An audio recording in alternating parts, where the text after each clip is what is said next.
that's fine. I can have it set like that.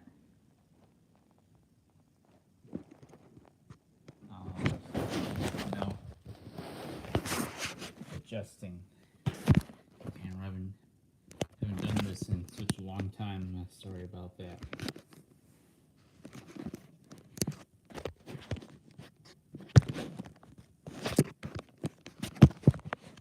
Sorry if the camera is backwards, but just the best I can do.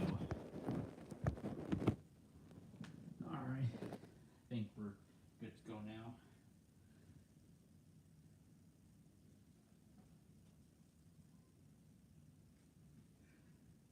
So, where do we start?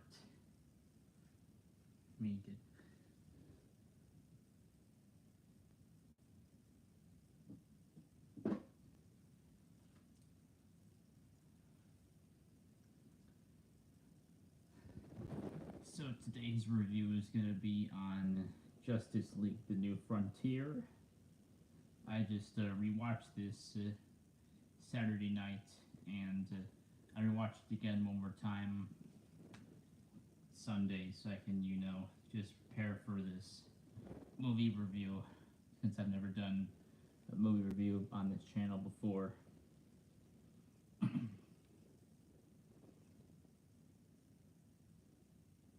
So the reason why I chose this movie is because this actually means a lot to me, because, I first saw this 5 years ago when I was becoming, indulged into the world of comic books in particular. And this was one of the movies that I watched 5 years ago, which was the 23rd of November 2019. Yep, my God, it's been 5 years already. Wow. So, where to begin on this? So, this was based, Justice League: The New Frontier was based on the six-issue limited series by the late Darwyn Cooke. He passed away in 2016 from lung cancer. May he rest in peace, but I always wanted to meet Darwyn Cooke. Oh, looky here. We're getting the chat going already, guys. Let me see if I can I respond at all on here? Let's see for a sec. Once I can figure this out, we'll get to the movie review.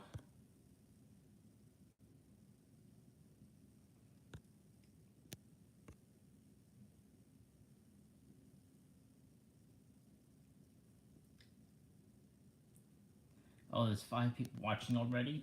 Wow. Good so far, thank you guys. Alright, let's get to the movie review, because this is what y'all been waiting for, right?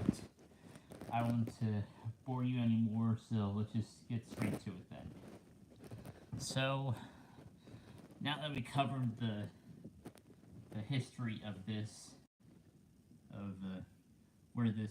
what the source material was based on, this was published back in 2004.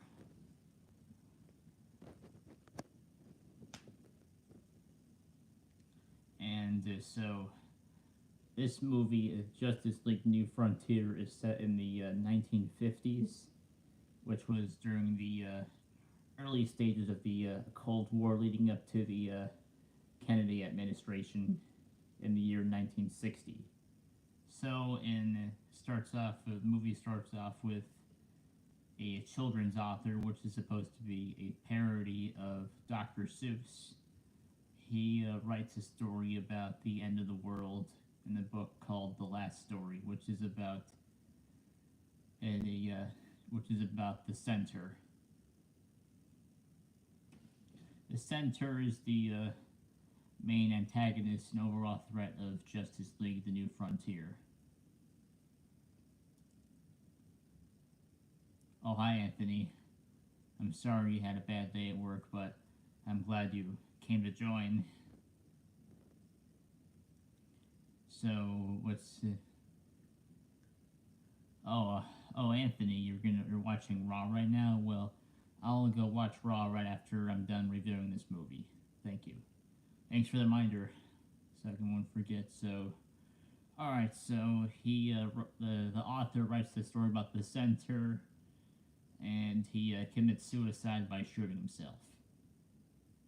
In the opening credits, we are seeing that we see that the Justice Society walking past some protesters, and then it shows the death of our man.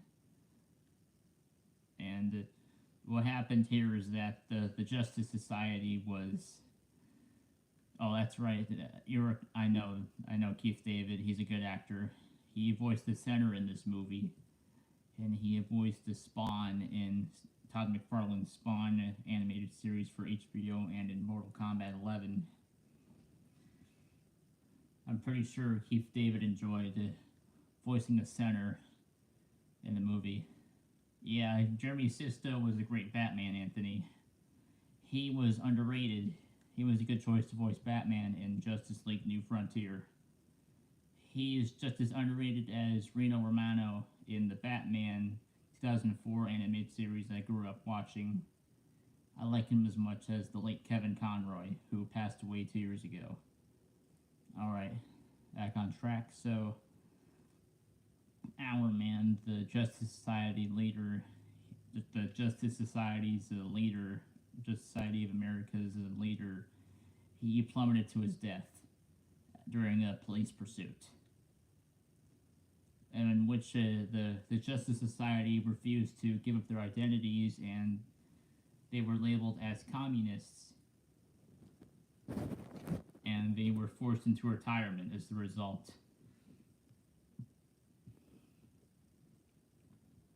So, on July 27th, 1953, we see Hal Jordan and his buddy Ace Morgan from the Challengers of the Unknown. They're in the Korean War, and they hear about the ceasefire announced by Lois Lane on the radio, and then the two North Korean planes start shooting at Hal and Ace, and Hal doesn't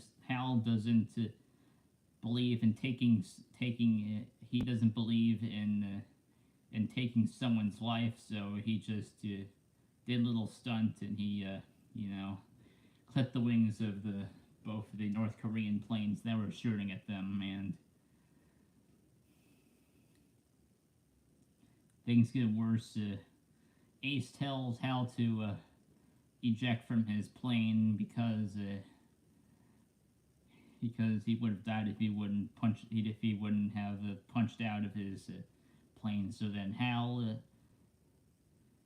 is okay. He ejects from his plane that's been shot up by the North Korean plane that was on his tail. And then he parachutes out, and he kicks a North Korean soldier, and the North Korean soldier attempts to kill him with a knife, and in self-defense, Hal shoots him. Well, right before, I'm not really sure if that soldier spoke English, but Hal told him, "War over, finished." And then he's about to stab him, and then, like I said before, he shoots him in self-defense, and that was the only person he's ever killed in his whole life, was that North Korean soldier. It's over. War over. So then we're at the Gotham City Observatory, and where this elderly scientist named Erdell tries to contact life on Mars, in which the Martian Manhunter shows up. John Johns. He accidentally startles this Erdell, the scientist, and he dies of a heart attack. He's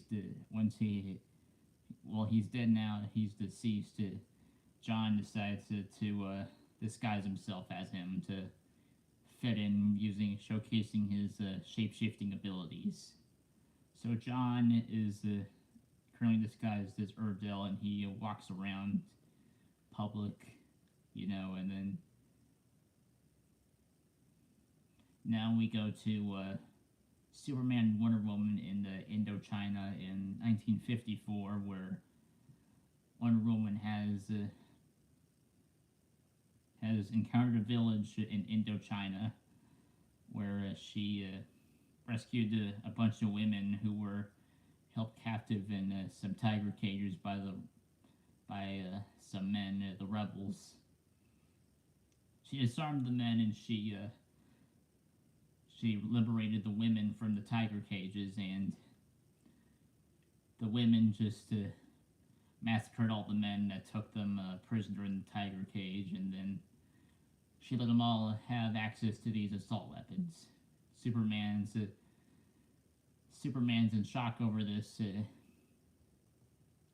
and he disapproves of what Wonder Woman has done for these women, and he thinks that the government. He says that this is what the government is afraid of, us acting like vigilantes, in which Wonder Woman states that she's doing this the American way, in which she is trying to help this third world country like Indochina, which is currently Vietnam. So then Superman heads back to Metropolis with Lois, and he tells her that Diana left. She went back to Paradise Island, and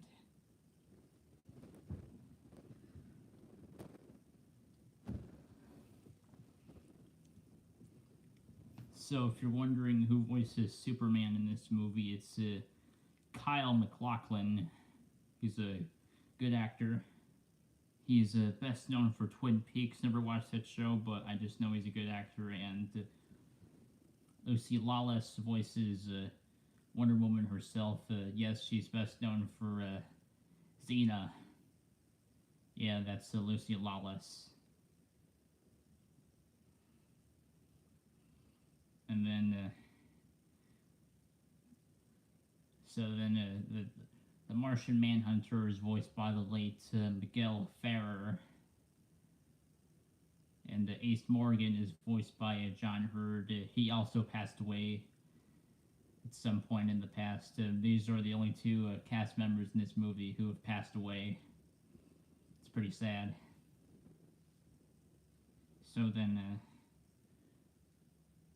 So now we're in Las Vegas, where Hal and Ace are celebrating their, well, actually, before that, Hal was in the VA hospital psych ward after the Korean War ended, and they're just chilling in Las Vegas, and Iris West happens to be there. She's interviewing a fictional singer named Bunny Blake of a fictional 1950s band, Bunny Blake and the Treetops.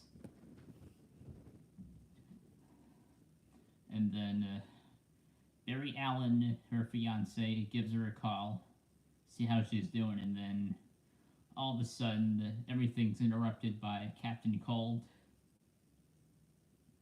So Captain Cold and his henchwomen show up, and he announces that he'll be committing a robbery at the casino. And then Bunny Blake, in panic, tries to flee the scene, but Captain Cold freezes him with his ice ray because the key phrase was "stay calm," and he freezes him, and then Bunny Blake shatters to pieces and dies. And then then Captain Cold catches Iris, you, the naughty girl, on the phone. He freezes her hand with his ice ray, and then Barry Allen on the other line hears what's happening. Oh, before he called her, he's watching a boxing match with Ted Grant. He was a former Justice Society member known as Wildcat. Good to see Ted Grant make an appearance, and Wildcat was seen in one of the silhouettes in the opening credits when the Justice Society walked past the protesters. So then the Barry quickly changes to the Flash, and he runs over to from Central City to Las Vegas, and encounters Captain Cold. And Captain Cold tells Flash that he's taken some precautions just in case if he tried to thwart his plans for the robbery at the casino. He's hidden 6 cryogenic bombs around Las Vegas, and he's got to. He has to locate all 6 of them in 90 seconds. Otherwise, LV is gonna explode with cryogenic bombs and take it into a deep freeze. So then Flash goes running around for the bombs and discovers the 6th bomb was a wild goose chase in which that Captain Cold was wearing it around his neck. And then Captain Cold tries to flee in his helicopter, and then the Flash destroys the controls in the helicopter, which shuts it down, and then they both fall into a fountain, and then all of a sudden Captain Cold becomes possessed by the center. Then he snaps out of it and gets back to his normal self, and then he tries to shoot Flash with his ice ray, but since it's been Flash said that he wired it on the way down, and then his ice ray malfunctions, and then Captain Cold becomes frozen in his own thanks to his own ice ray, and he's now trapped in a giant iceberg in the fountain. If you're wondering where if you're wondering where Flash, what he did with the cryogenic bombs, he tied them around a balloon, like a little hot air balloon. It went up in the air, and it went up and it exploded, and then now it's snowing in Las Vegas. And then the Flash runs off. So meanwhile, we go back to Hal and Ace, who just left the casino after the Flash saved the day there from Captain Cold. So they head off to Ferris Aircraft, where Hal dreams about seeing the stars. He idolized his dad growing up, who was a test pilot, and if you know the story of Hal Jordan, he is a test air pilot. And then he has a dinner and date with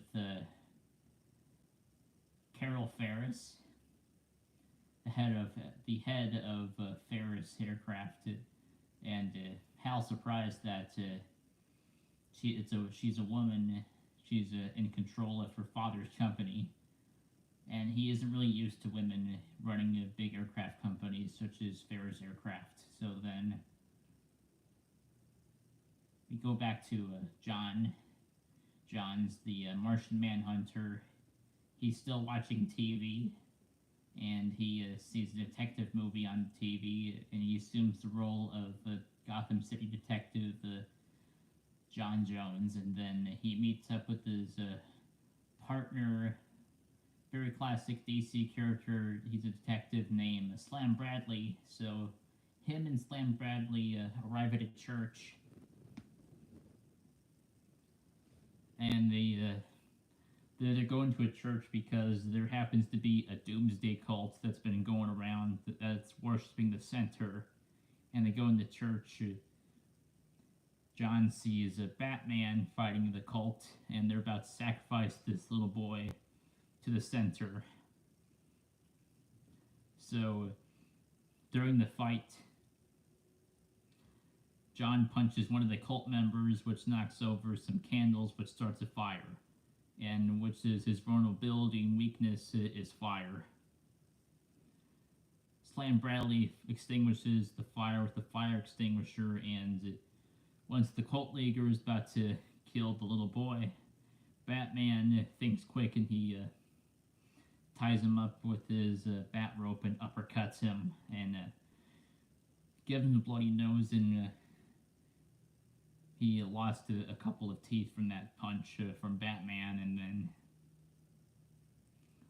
and the cult leader becomes possessed by the center, and he starts laughing. And he asks him, and John asks him, the center? What's the center? And that's when John and Batman discover, and they become curious of what the center is, and what and who the center is. But we'll get more into the center later on, towards the end of the movie, of what the center really is. So the next day, Hal Jordan begins his training with Colonel Rick Flag, and then after that, a scientist, one of the scientists working there, named Harry, he is sketching a picture of the center and what appears to be a dinosaur-like creature in his illustration of the center, because the center's got a hold of him now. His name is Harry, and we'll get back to him in just a moment. So Carol Ferris takes Hal Jordan to the real Ferris aircraft, which is underground, and he meets Special Agent King Faraday, voiced by Phil Morris. If you're not familiar with King Faraday, he's like the DC equivalent of Nick Fury, Agent of S.H.I.E.L.D. So King Faraday shows evidence to Hal that there's been life on Mars, and they intend on going to Mars to see what the life is like there. He doesn't know if they're hostile or not, but they still plan to go to Mars. So he has Hal and Rick Flag go to Mars.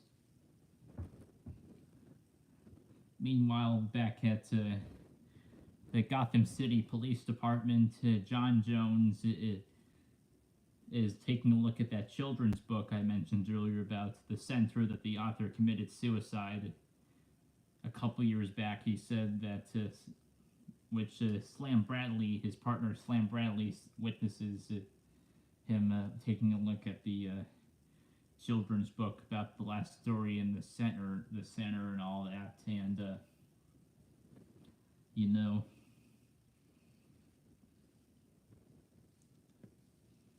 So then Commissioner Gordon brings in Harry the scientist from a Ferris aircraft after Slam Bradley. He said that Harry killed a police officer and threw his mom in the trunk. Oh, sorry, I had to blow off something off the iPad. So Harry is now in interrogation by John Jones, and he interrogates him about what is the center, and he overhears him about a upcoming Mars mission, and he shake hands.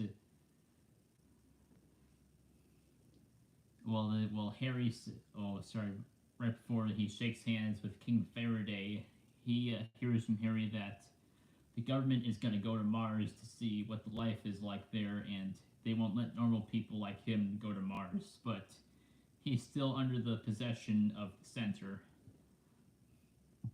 And he's taken away by King Faraday, and John shakes hands with King Faraday, and he has a vision about the whole Mars mission that Hal and Rick are about to embark on. So then John Jones shapeshifts back to his Martian form, which is his regular form, and then he gets caught by King Faraday when he tries to prevent them from going to Mars, and John ends up knocking out King Faraday, and John is captured. So meanwhile, the rocket is successfully taken off to Mars, and then the engine malfunctions, and it's revealed that there's been nuclear weapons that have been placed on the rocket just in case the Martians had turned out to be hostile, and Rick tries to self-destruct the rocket, in which begins a fist fight between Hal and Rick, and then he knocks out Rick for a second when Hal tries to steer the rocket back to the Earth, and things get worse when the rocket starts falling apart, and King Faraday decides to call in Superman, and then Superman shows up. He rescues Hal, but unfortunately, Rick commits suicide by pressing the self-destruct button on the rocket. And then Superman flies off with Hal, and he returns to Carol Ferris and King Faraday. And Superman finds out that the Martian John Johns has been captured. He's hidden in the cell. He's not surprised at what King Faraday has done with the Mars mission because of the nuclear weapons on board on the rocket, and it's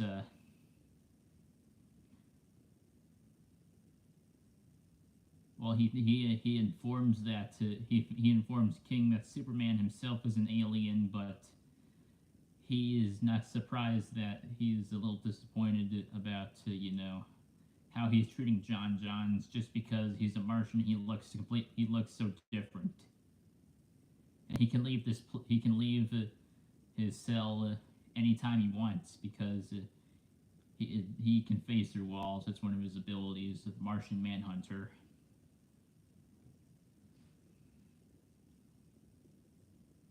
And then after that, Hal is brought over by Abin Sur, which Carol sees. Abin Sur, the dying alien of the Green Lantern Corps, and he said he's come to help in the upcoming battle with the Center. And Hal asks him, "What is the Center?" And Abin Sur gives, right before he dies, he gives Hal Jordan his ring, his Green Lantern ring. And Abin Sur dies, and meanwhile, back at Paradise Island, Wonder Woman is there, and then the Center comes and she attacks it, and the Paradise Island is attacked by the Center off screen, and then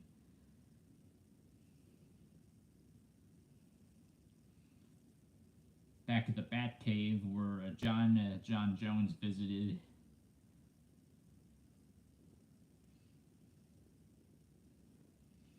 Or I forgot to mention John Jones was greeted by Batman in his apartment, telling him info about the Doomsday Cult.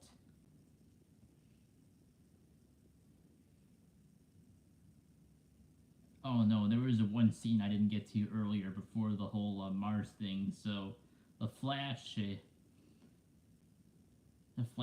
goes off to fight with Gorilla Grodd, which is revealed to be a robot, is because it was a setup by the government to have him captured.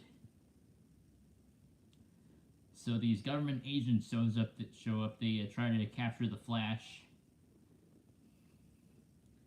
They shoot a net over him. And they start shooting off gas weapons. One of the agents is about to shoot Flash with a tranquilizer dart, and he escapes from the net by vibrating his molecules through the net, and he escapes successfully. And then on the news, it's revealed a black vigilante named John Henry, who has been at war with the KKK has been killed by a white mob. And if you're wondering who John Henry is, well, in this universe, John Henry was the hero that inspired John Henry Irons, aka Steel. And right after that John Henry news report, there's a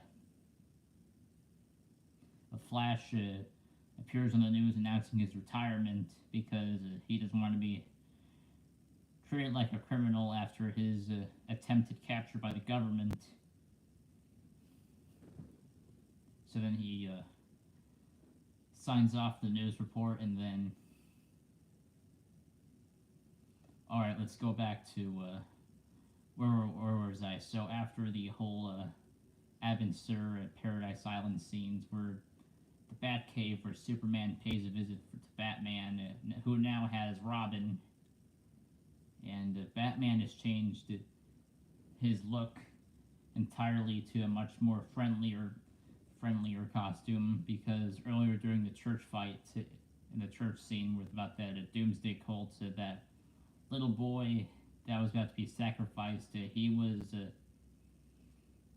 Batman's demonic appearance scared the hell out of him. So, quote unquote, Batman changed his look because he set out to scare criminals, not children. And then on the radio, they hear about what's happening at Cape Canaveral in Florida, where the center has arrived, and it's revealed the center is an extraterrestrial, sentient floating island that was nicknamed Dinosaur Island. And yes, I forgot to mention the losers make a cameo in the movie. This is the classic losers from the World War II era.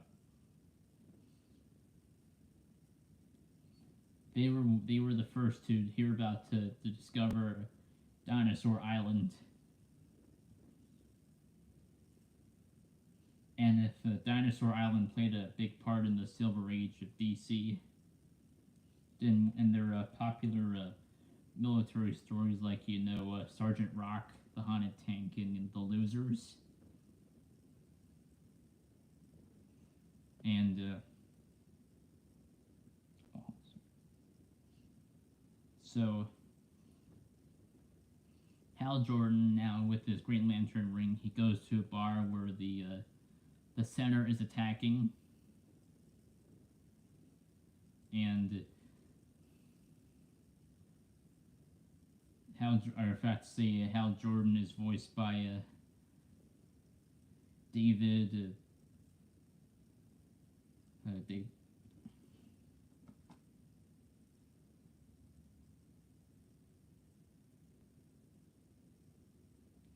Where is he?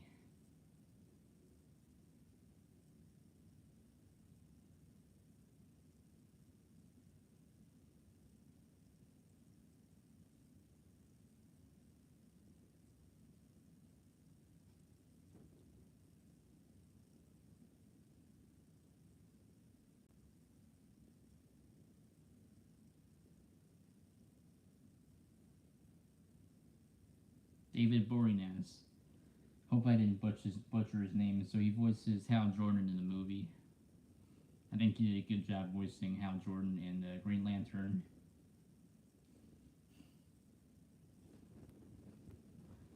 So, meanwhile, at Flash's, at Barry's home, Iris finds out that he's the Flash, and she tries to convince him to go out there to go help fight the center, in which he does. And so, meanwhile, everyone meets up there, and he, along with the Black Hawk Squadron, challenges the Unknown, Green Arrow, and Adam Strange, along with Martian Manhunter and King Faraday. The U.S. military says they don't want any help in fighting the center because they don't want any help from any vigilantes. Then Superman comes and he delivers probably the best speech and probably the one of the best speeches I've ever heard is spoken by Superman, and then he fights off to fight the alien dinosaurs, and he's taken down by the center, in which everyone believes Superman is dead. Lois is heartbroken by Superman's death, and it's just, Superman is presumed dead after he got shot by the center, by one of those giant ports that shoot out these giant rays, and it can also suck things into the center as well. So King Faraday has a meeting. He sets up a meeting of how to. He has a strategic plan to how to destroy the center. Batman shows up with Ray Palmer, aka the Atom, and he shows everyone his shrinking ray. He tests on an orange, and anything unstable will explode, in which the orange does explode, and then the next day everyone starts their full-scale assault on the center itself, and the fighter jets start shooting at it. The Black Hawks bomb the center, all the dinosaurs on it. Batman flies around in his bat plane. One of the pterodactyls try to destroy the bat plane, and Batman acts quick and he hits something on his one of the controls that electrocutes the dinosaurs, and Green Arrow is behind Batman. He shoots a missile at one of the dinosaurs, in which it kills him, and then, like I said before, after that, the Black Hawks do a bombing raid on the center, and then King Faraday dies when he gets taken by one of the dinosaurs. Well, right before that, earlier when Superman, before he was presumed dead, he went out there and to stop one of the dinosaurs. He tied down one of the dinosaurs, and the next day the carcass of the dinosaur, it exploded with the more alien dinosaurs coming out, and then, like I said before, one of them gets a hold of King Faraday, and King Faraday sacrifices himself by pulling out to these two grenades, and he pulls out the safety pins, and the grenades go off when the dinosaur eats them, killing both of them. So King Faraday is dead, and Martian Manhunter continues to fight the dinosaurs, in which Wonder Woman saves Jimmy Olsen's life from getting eaten by a dinosaur. I don't know why. He was just trying to take a picture for the Daily Planet, but he shouldn't have gotten that too close. So then, the Flash, he's now wearing the Atom. He's wearing Ray Palmer's shrinking ray on his back, and he has to run. He has to get onto the center. He has a little jetpack on it, and he flies off, and he lands on top of the center, runs around, and he has to shrink the center, and then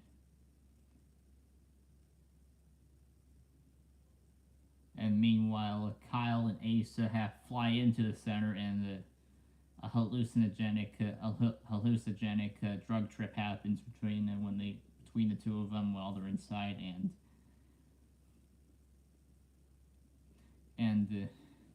Ace runs into trouble with his aircraft. He's about to die, and Hal Jordan gets a message from the Guardians of the Universe to use it, saying that it's now the perfect opportunity to use the Green Lantern ring, and Hal Jordan finally becomes Green Lantern, and he saves Ace's life, and they get out of the center, and then the Flash, he's still running around the center, shrinking it, and then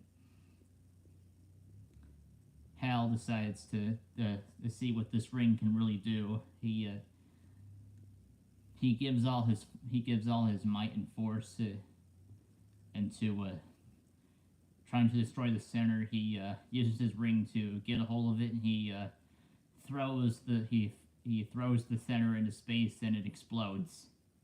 The center is now destroyed, and Green Lantern's happy he destroyed the center. He flies around in space as his victory thing. Still, everyone else is concerned about Superman, if he's really dead or not. So then, a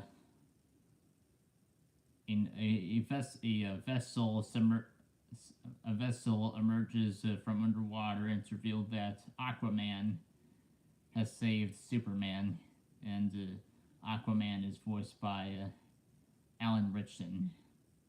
He only has one line in the movie, and that's it. Aquaman is on the cover of the movie in the background, right by Martian Manhunter, Green Lantern, Flash, and Adam Strange. Yeah, I'm a little disappointed of what Aquaman's role in the movie is. He doesn't do much. It's just, it's the very end of the movie, and Jimmy Olsen snaps a picture of the group. As you can see in my community post on that channel, that gif of everybody celebrating, of the Justice League celebrating, was that scene from the movie where Jimmy Olsen snaps a picture, and they're now officially declared heroes. And President John F. Kennedy rewards them medals for saving the world from the center. And in the background, they play his titular New Frontier speech, in which they show a montage of different DC superheroes, such as the formation of the Justice League of America, Silver Age Teen Titans, Doom Patrol, the Metalmen. They even got Vigilante the Cowboy. Nobody talks about him. He is Greg Sanders. You might have seen him if you ever watched the Justice League Unlimited cartoon. He's in there a lot. So that was the end of the movie. That was Justice League: The New Frontier. Movie itself is very underrated, but it's soon to be a classic. I think it's a really good movie overall, but the only problem I have it is that the ending of the movie is a bit rushed, and there was some, I was a little disappointed that Green Arrow and Aquaman don't really do much. They're just there, and they're just more like cameo and background characters. But at least they were there. But I just still wish they had some, more dialogue, because Green Arrow had no dialogue at all. They just couldn't find a voice actor who would voice Green Arrow in the movie. So I hope you enjoyed my review on Justice League: The New Frontier. It's still one of my favorite animated interpretations of the Justice League overall. And goodbye.